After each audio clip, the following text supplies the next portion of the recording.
check out my big black box. Stay tuned. Just stay tuned.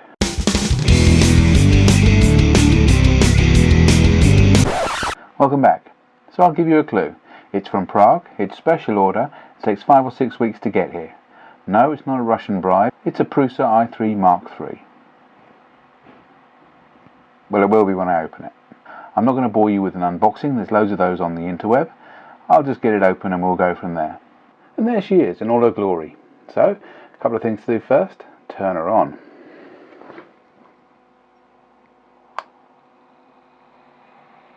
That went well.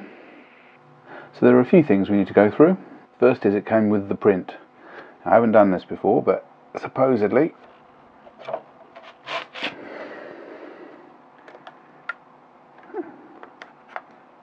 that really does work.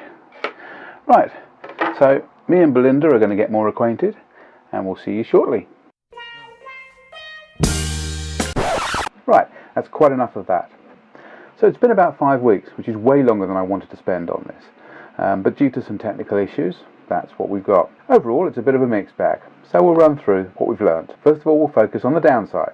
Apparently, it's silent. Now, I don't know whether I've just migrated from hearing voices to hearing imaginary printers, but that's not silent. That is the quietest it will go, but there is a fair old way to go between that and silent. When you're printing your first layer, there's no fan.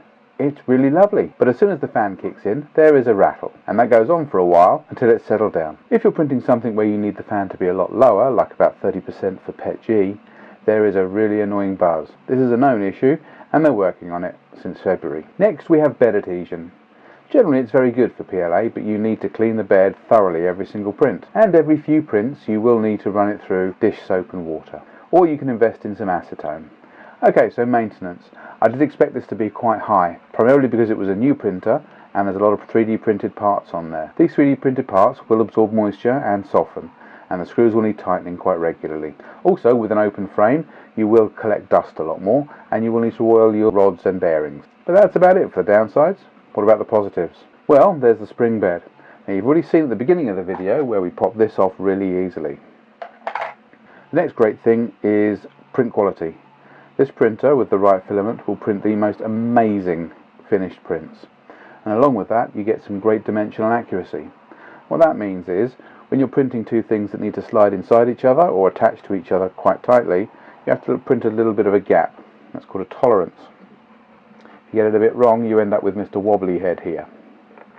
When you get it right, you get pieces that will come apart easily, will turn very easily, but are stuck together.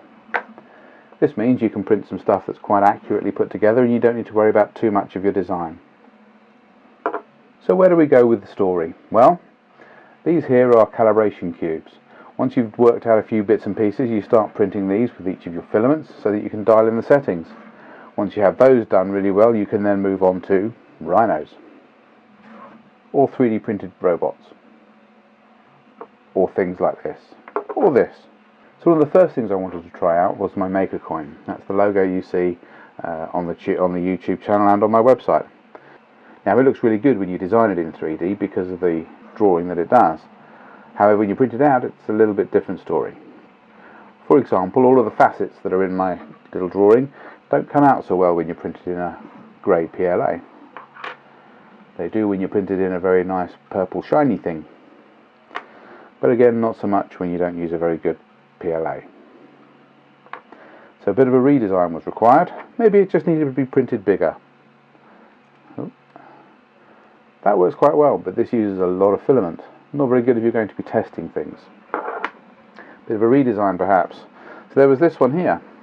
I wanted it to spin, but it's quite busy inside. Then we had a thinner one, we used a lot less filament, still very busy.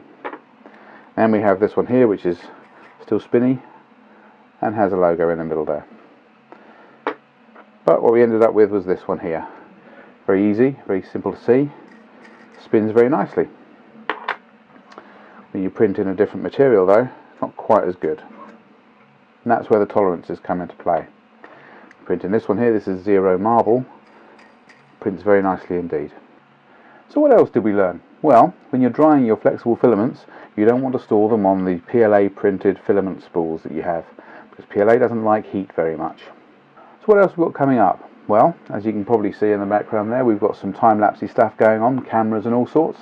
That's all to do with Octolapse. That's coming soon. I'm also in the process of building an enclosure for it based on a lac table. That's coming soon. And I've got a few other bits and pieces that I want to design and build, and I'll bring you along with the journey as well. So that's it for today. Hope you've enjoyed that, and apologies for the long wait you've had. If you've liked what you've seen, don't forget to thumb it up and ring the bell as well, so you know when I produce more stuff. If you haven't enjoyed it as much, thumb it down and let me know why in the comments. Until next time, see you later.